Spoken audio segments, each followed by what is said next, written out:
Have you ever witnessed a person standing at the peak of power? Someone who once made the whole world bow down, collapse in the blink of an eye at the cold strike of a gavel? Or have you ever wondered, does justice truly exist in a world where money and power manipulate everything? If today, you believe that integrity can never triumph over overwhelming power, then the story I'm about to tell you will change the way you see the world, forever.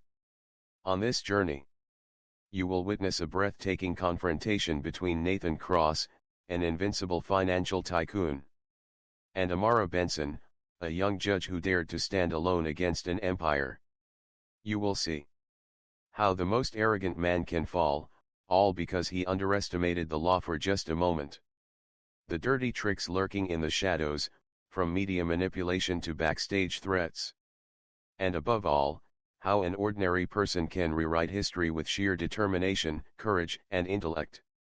Before we begin, I want you to ask yourself, if faced with a choice, to bow before power or to uphold your faith in what is right, which path would you choose?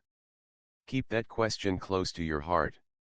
And join me as we step into one of the most unforgettable battles for justice of our time. That day, high above the towers of Manhattan, the name Nathan Cross was spoken with a mix of awe and apprehension. He was not just wealthy, he defined wealth itself. A nod from Nathan could send stock prices soaring. A single call from him could alter the fate of an entire corporation. The media hailed him as the god of Wall Street. But those who had faced Nathan Cross personally knew all too well, his power didn't come from mere business acumen. It came from secret deals, from the shadowy strings stretching deep into politics, banking, and media. Just like Bernie Madoff, the mastermind behind the largest Ponzi scheme in U.S. history, who was once celebrated as an investment icon, Nathan Cross built his empire with carefully crafted glamour. He presented immaculate figures, financial reports so reasonable they were almost unbelievable. He generously donated to charities, hosted lavish events, and sponsored political campaigns. On the surface, Nathan seemed like a living embodiment of the American dream. But beneath all the lights and applause, there was a chilling truth. Accounting fraud, international money laundering, bribing officials to bend the law. Everything Nathan built was a castle made of sand. And like all castles made of sand, one day, it was destined to fall. Nathan Cross's story reminds us, no power is immune to consequences. No matter how high you climb, if your foundation is built on lies, quicksand will always await you beneath your feet. And as fate would have it, the day Nathan Cross thought he had conquered the world was also the day he encountered someone money could not buy. A spirit unyielding to power and fame. That was when Amara Benson entered the story and changed everything. In a world where power often comes with invisible privileges, it is rare to find someone like Amara Benson. Born in a working-class neighborhood on the south side of Chicago, Amara grew up without privileges or connections. She grew up in the dim evenings of power outages, in nights when her mother skipped dinner to feed her children instead. For Amara, injustice was not some distant concept. It was a daily reality she had to face. As a law student at Howard University, the school that had produced many great black leaders, Amara carried a promise to her late mother. Wherever you go, whatever you do, be the voice for those no one else wants to hear. Throughout the early years of her career, she turned down offers from prestigious law firms, where six-figure salaries awaited. Instead, Amara chose to work for a non-profit organization, standing alongside the victims of injustice, the ones the system had deliberately forgotten. She didn't need luxurious cars or lavish vacations. What Amara needed was justice. What she wanted was the assurance that the law served not only the rich and powerful. Amara Benson shows us, true strength doesn't come from what you possess, but from what you refuse to trade away. When a person cannot be bought with money, they cannot be controlled. And in a world full of temptations, That is the rarest and most precious kind of strength. So, when fate brought Amara face to face with Nathan Cross in the courtroom, a man who embodied the very system of injustice she had fought against her entire life, it was not merely a trial. It was a clash between two worlds. One that believed everything had a price, and one that believed some values could never be sold. And that confrontation began the very moment they locked eyes in the courtroom. On the first day of the trial, Nathan Cross entered the courtroom not as a defendant facing justice. No, he walked in like a king ascending his throne. Wearing a perfectly tailored suit, with an arrogant gaze, and a smirk as if the entire trial was nothing but a joke. The courtroom fell silent. The lights, the rustling of papers, even the breathing. Everything seemed to hold its breath when Nathan Cross and Amara Benson looked at each other for the first time. According to American court tradition, when the judge enters the courtroom, everyone, regardless of wealth or status, must stand. It is a simple yet sacred ritual. A reminder that before the law, we are all equal.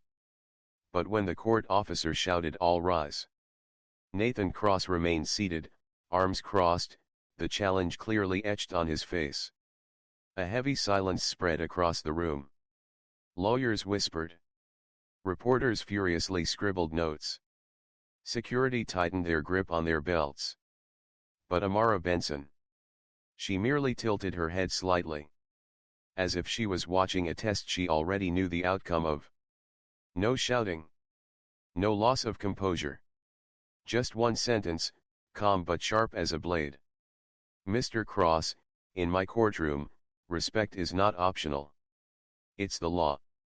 That moment, for many present, was reminiscent of historic trials, where judges like John Sirica during Watergate, or Thurgood Marshall in racial discrimination cases, stood firm in preserving the dignity of the court amidst political and powerful storms. Amara's composure, without bravado, without rage, had the power to move the entire room more than any fiery speech ever could. Respect was not demanded with words, but affirmed through attitude. And in the most difficult moments, true character isn't shown by how loudly one yells, but by how firmly one stands in silence. Yet for someone like Nathan Cross, silence did not mean defeat. He was too familiar with manipulating every arena. And this time, he was ready to play a different ace. The media. Because for Nathan, if he couldn't win inside the courtroom, he would win where truth and lies could be most easily twisted. Out there, in front of the television cameras. If the battlefield inside the courtroom belonged to Amara Benson, then the battlefield outside, in the world of flashing lights and sensational headlines, was a place Nathan Cross had long since mastered. He understood one truth. In the modern world, the story you tell matters just as much as the truth you hide. And so, the real war began, not in the court, but on the front pages, on primetime news, on the blinking notifications across millions of Americans' phones. Nathan Cross hired one of the most powerful PR firms in America. Within just 48 hours, his image, from a man accused of financial fraud, transformed into that of a businessman hunted by the government for his extraordinary success. The headlines exploded. A political campaign to take down Nathan Cross. Judge Benson, biased against big business. Questions about fairness in the judicial system. The story Nathan wanted to tell was crystal clear. He wasn't a criminal. He was a victim. And if we look back at American history, we have seen similar scenes before. When Enron collapsed, there were days when the media praised its leaders as revolutionary entrepreneurs. When the Theranos scandal broke, Elizabeth Holmes still appeared on the cover of Time magazine as a young genius. The truth is, public opinion is easily swayed when money and power are strong enough to control the narrative. The story that gets told the most isn't always the story that's most true. And in a world where fake news travels faster than the truth, True strength lies in being able to question, before believing. Amara Benson knew she was facing not just a man, but an entire colossal machine fueled by media, money, and influence. But what she didn't anticipate was that the battle would soon cross beyond headlines and op-eds. It would knock on her door, invade her personal safety, and push the war from the legal battlefield to the battlefield of life and death. There are battles you think you're prepared for, and then life shows you. Not all wars stay neatly within four courtroom walls. One night, Amara Benson returned home after a long day of mental sparring in court. She turned off her car engine, stretched her arms, and as always, walked toward the familiar white-painted wooden door. But this time, something was different. A white envelope, no address, no postmark, was wedged into the door crack. Inside, just four chilling words, written in a cold, deliberate hand. Step down. Or else. In the world of high-stakes litigation, threats are not uncommon. From the New York Mafia trials of the 1970s to the corruption prosecutions in Chicago, judges and prosecutors have received anonymous letters, mysterious phone calls, even been closely surveilled in their personal lives. The terrifying thing isn't always direct action, but the uncertainty. You don't know who's watching you. You don't know where the real danger lies.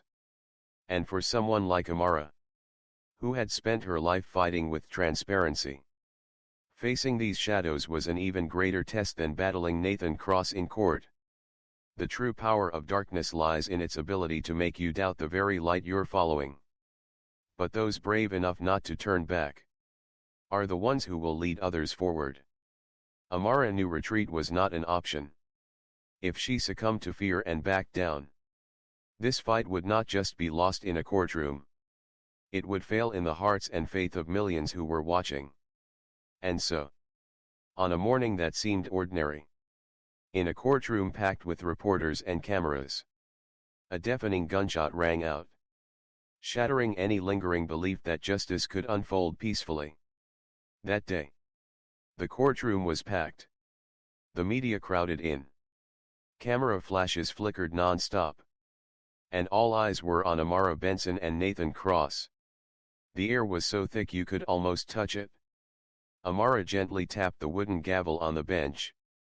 Her voice rang out clearly. The court is now in session. Just minutes later. Bang. A gunshot echoed loudly. The sound ripped through the silence, like a blade slicing through the fragile hope that justice could proceed undisturbed. Panic erupted. Chairs toppled, people screamed. Hurried footsteps thundered in a chaotic rush to escape. Security officers drew their weapons, charging toward the source of the noise. But strangely, no one was hurt. Not a single person. The gunshot that day wasn't meant to kill. It was carefully calculated. A shot into the air, just enough to sow fear. Throughout history, we have seen similar tactics. During the civil rights movement in the 1960s, many activists received anonymous threats or warning shots, meant to intimidate them into abandoning their cause. During anti-mafia court cases, bullets weren't always aimed to kill, they were aimed at the hearts and courage of those fighting for justice.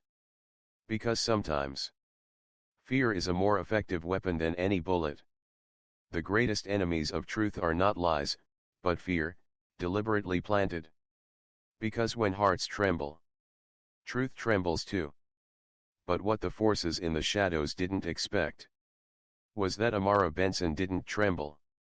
She stood up amidst the chaos, her judge's robe billowing with her steady steps. Without a word of complaint, without a single tear, she ordered, "Clear the room. Investigate. And bring me the truth." Because Amara understood. If she bowed to fear, everything she had fought for her entire life would vanish right there and then. And that was the moment she decided. Not just to resist, but to fight back. After the gunshot, as the dust of fear still lingered in the air, many expected that Amara Benson would choose the safer path. That she would step back, bow her head. But Amara hadn't come this far to retreat. She knew that in the fight against men like Nathan Cross, truth was the only weapon strong enough to break through all the dirty tricks. And she chose to wield it. Not with shouting. Not with reckless moves. But with unbreakable persistence. Amara and her team of prosecutors launched a smart counterattack. They held transparent press conferences. They released evidence step by step, internal emails, financial transactions, recorded conversations that Nathan had believed would never be discovered. Instead of reacting emotionally, they let the truth tell the story. And something miraculous happened. The public began to shift. They remembered why they once believed in justice. They saw the difference between a man trying to buy forgiveness and a woman steadfastly defending what was right, even at personal risk. It was no different from other historic comebacks. Like when Aaron Brockovich brought Pacific Gas and Electric to light for the famous water contamination scandal.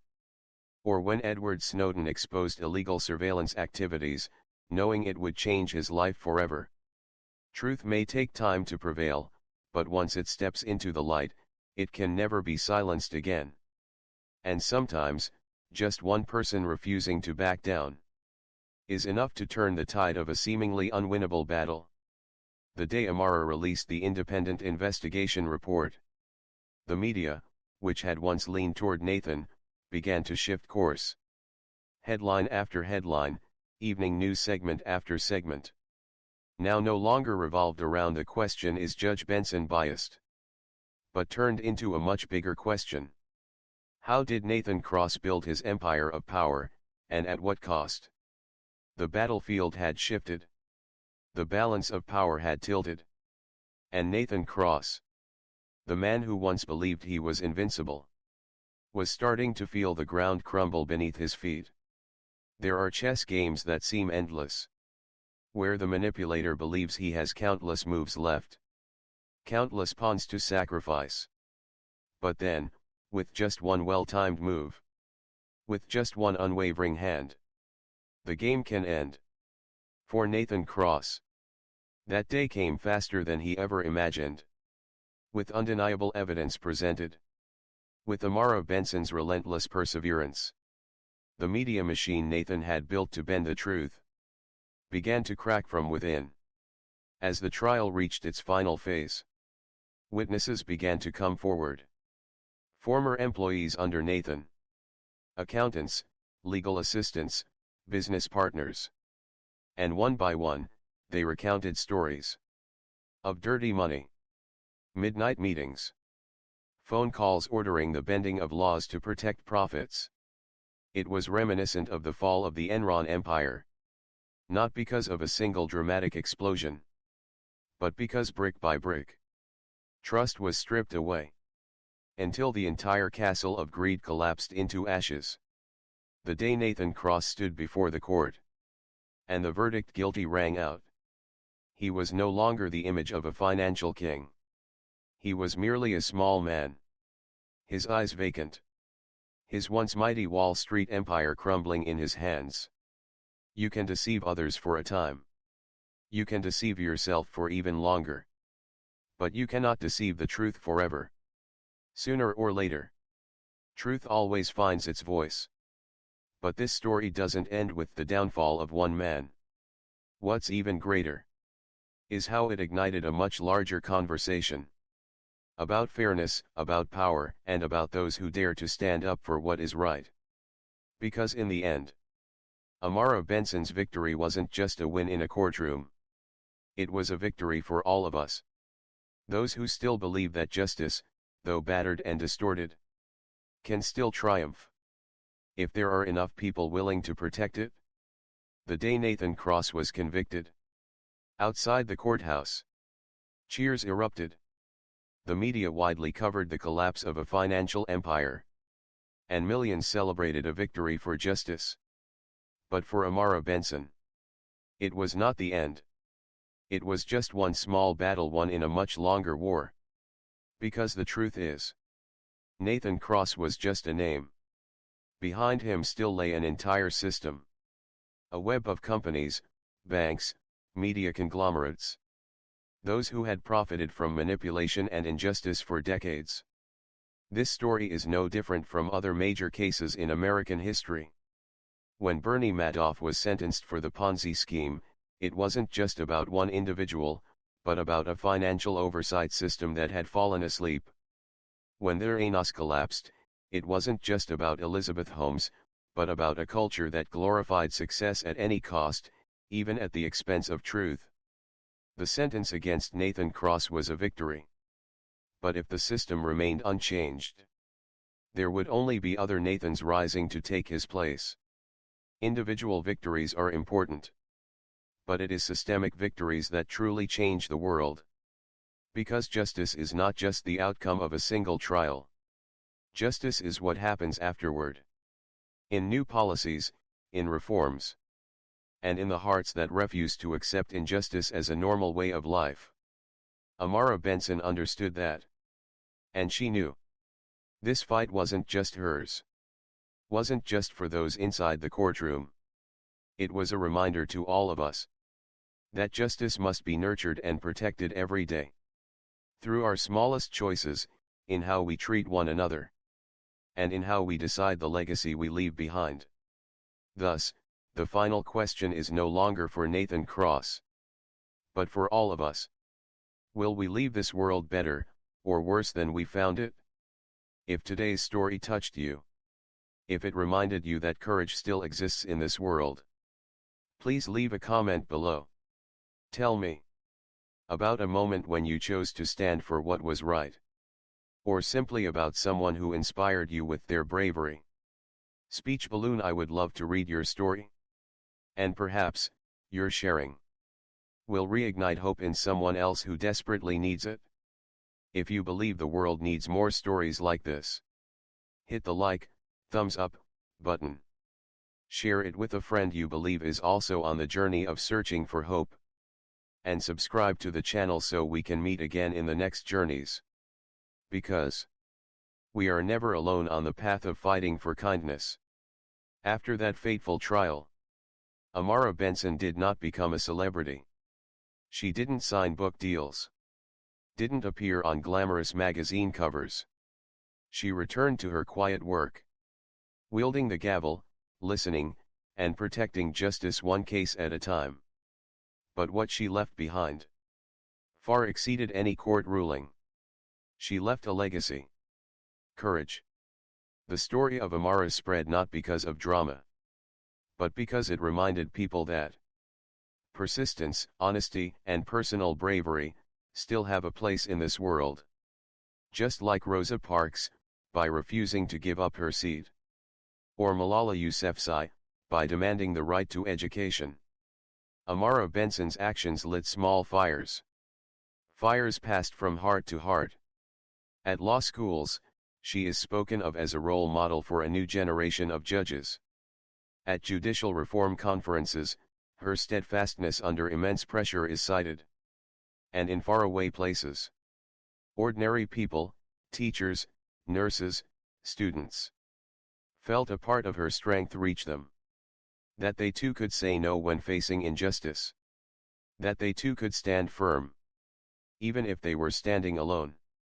Courage is a miraculous kind of strength. It not only changes the fate of one person, but multiplies in the hearts of others. And sometimes, you don't need a crowd. Just one person brave enough to stand firm. Can be enough to start changing the world. Maybe you will never stand on a judge's bench.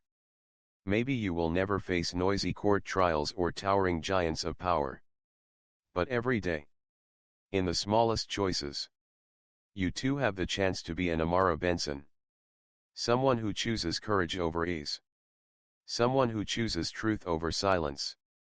And if this story leaves anything within you, let it be a gentle reminder. Whoever you are, wherever you are, your courage can ripple outward and change the world.